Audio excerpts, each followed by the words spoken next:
এই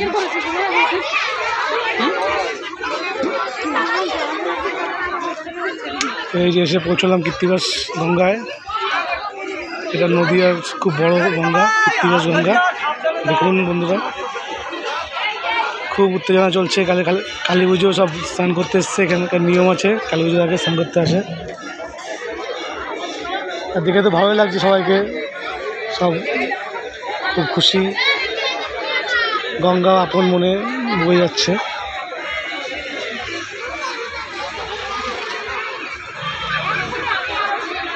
একদম নিজের মতন করে চলে যাচ্ছে গঙ্গা।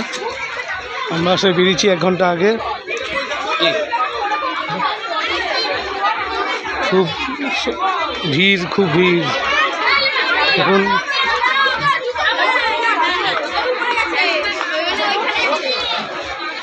এই হচ্ছে কৃত্তিবাস গঙ্গা। হ্যাঁ হ্যাঁ, এই দেখুন আমরা এখন নামছি চান করার জন্য।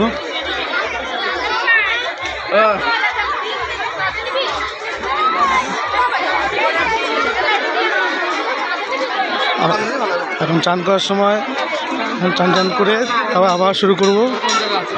এখন রাখছি বন্ধুরা।